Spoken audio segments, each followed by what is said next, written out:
All right, everyone, let's get it out of your system. Ricola!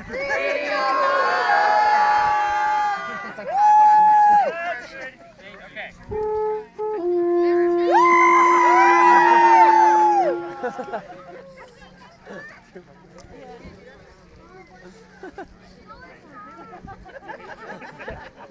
All right.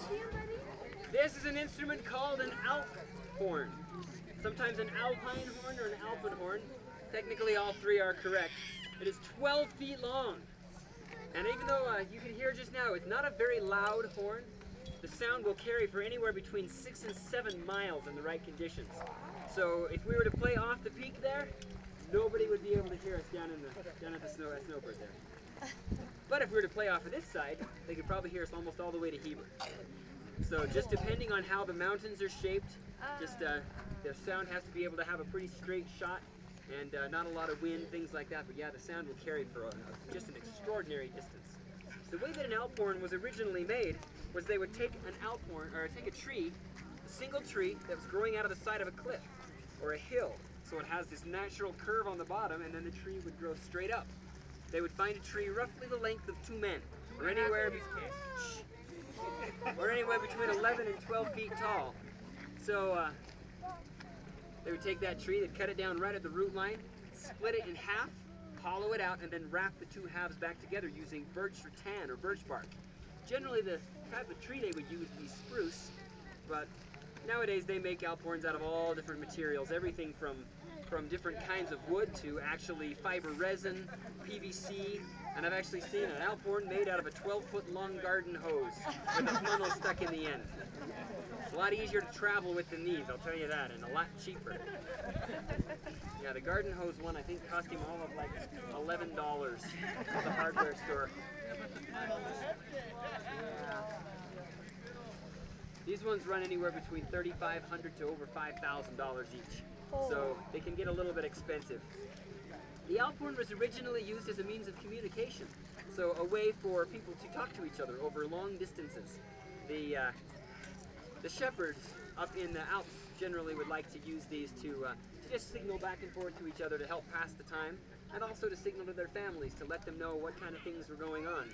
That last song we played was an old chorale that a lot of Alp horn players would get together and play together. This next one actually is an old Alp horn call.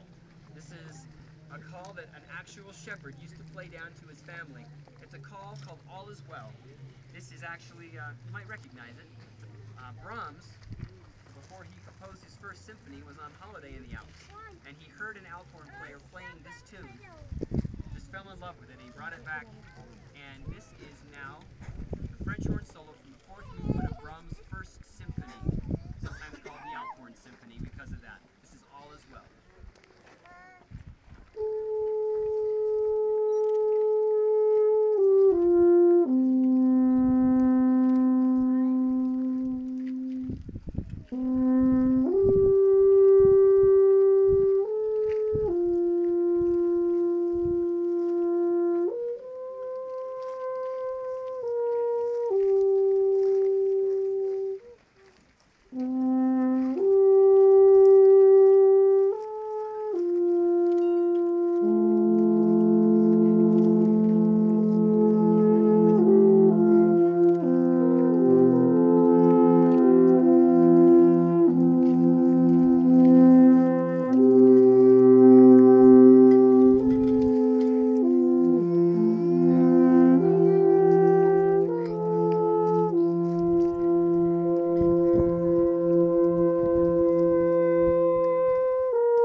picture you know.